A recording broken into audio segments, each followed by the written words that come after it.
வணக்கம். விக்ரம் தி ஹோஸ்டேஜ் காப் தொடர்ல நடக்கிறது ஒரு சாதாரண சண்டை இல்ல, அது ஒரு செஸ் கேம். ஒவ்வொரு நகர்வுக்கும் ஒரு உயிர் பணயம் வைக்கப்படுது. வாங்க விக்ரமோட தந்திரங்களையும் அவரை வீழ்த்ததுக்காக பின்னப்பட்ட அந்த வலையையும் கொஞ்சம் ஆழமா அலசி பார்க்கலாம். இந்த ஒரு கேள்வியை யோசிச்சு பாருங்க. இதுதான் முழு கதையோட அஸ்திவாரம்.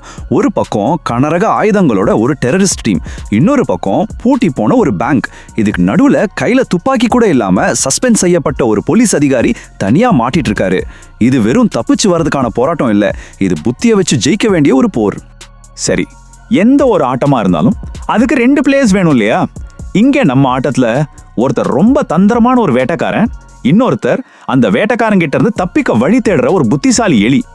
ஆனா பாருங்க, இது ஒரு சமமான போட்டியே கிடையாது. ஒரு பக்கம் விக்ரம் கையில ஆயுதம் இல்ல, அதிகாரம் இல்ல, தனியா நிக்கிறாரு. ஆனா இன்னொரு பக்கம் அமீன் ஒரு இன்டர்நேஷனல் டெரரிஸ்ட், அட்வான்ஸ்ட் ஆயுதங்களோட ஒரு பெரிய டீமோட வந்திருக்கான். ஆட்டம் ஆரம்பிக்கும் போதே எல்லாமே அமீனுக்கு சாதகமா தான் இருந்துச்சு. இந்த முழு ஆட்டமும் நடக்கிற இடம் தான் நேஷனல் பேங்க். ஆனா இது வெறும் பில்டிங் கிடையாதுங்க, இதுதான் அவங்களோட செஸ் போர்டு. இதுல இருக்கிற ஒவ்வொரு ரூமும் ஒவ்வொரு ரகசிய வழியும் ஆட்டத்தோட போக்கே மாத்தக்கூடிய சக்தி வாய்ந்தது. இங்க ஒரு சின்ன தப்பு நடந்தா கூட லைஃப் கேம் ஓவர்.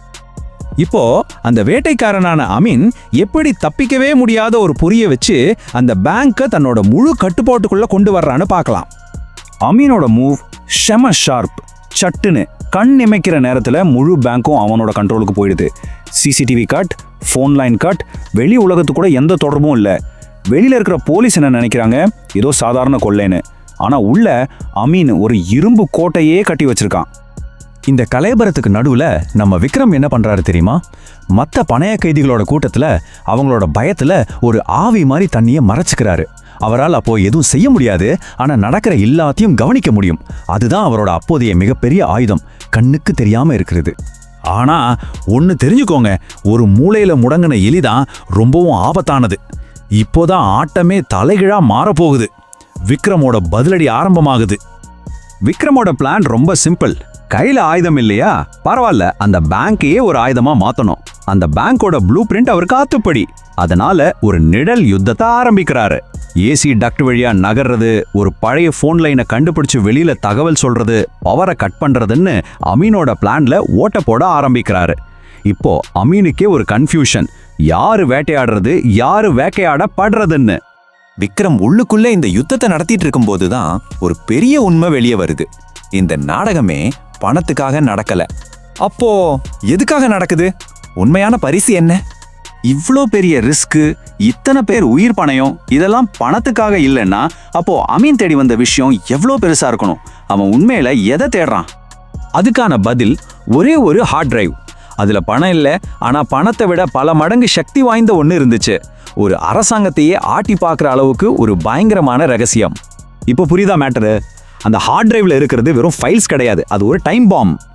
பெரிய பெரிய அரசாங்க ஊழல்கள், ரகசியமா நடந்த கொலைகள்னு இந்த உண்மைகள் மட்டும் வெளியே வந்துச்சுன்னா பெரிய பெரிய தலைகள் எல்லாம் உருளும். அதனால தான் அதை எடுக்கிறதுக்கு அமீன் எதையும் செய்ய தயாரா இருந்தான். ஆட்டம் இப்ப கிளைமேக்ஸ்க்கு வந்தாச்சு. ஆனா இங்க ஜெயிக்கிறது யாருங்கிற கேள்விக்கு பதில் அவ்வளோ சுலபம் இல்ல. அந்த ரகசிய சுரங்கப்பாதையில தான் ஃபைனல் ஃபைட் நடக்குது. விக்ரமும் அமீனும் நேருக்கு நேர் மோதுறாங்க. சண்டை ரொம்ப கடுமையா போகுது. கடைசியில விக்ரம் அமீனை வீழ்த்திடுறாரு. ஆனா அந்த கடைசி நொடியில அமீன் அந்த ஹார்ட் டிரைவா அவனோட ஆள்கிட்ட பாஸ் பண்ணிடுறான். அவ்வளவுதான், மெயின் டார்கெட் எஸ்கேப் ஆயிடுச்சு. ஸோ கடைசியா என்ன ஆச்சுன்னு கணக்கு பார்த்தா இது ஒரு மாதிரியான வெற்றி. பணைய கைதிகள் எல்லாரும் சேஃப், பேங்க் சேஃப், டெரரிஸ்டோட தலைவன் அரெஸ்ட். இதெல்லாம் பெரிய வெற்றி தான் இல்லையா? ஆனா எதுக்காக இந்த மொத்த சண்டையுமே நடந்துச்சோ, அந்த ஹார்ட் டிரைவ் அது மிஸ்ஸிங். போர்ல ஜெயிச்சாச்சு, ஆனா யுத்தத்தோட முக்கியமான இலக்கை கோட்டை விட்டுட்டாங்க. அமீன் மாட்டிட்டான், சரிதான். ஆனா அவன் வெறும் ஒரு சிப்பாய்.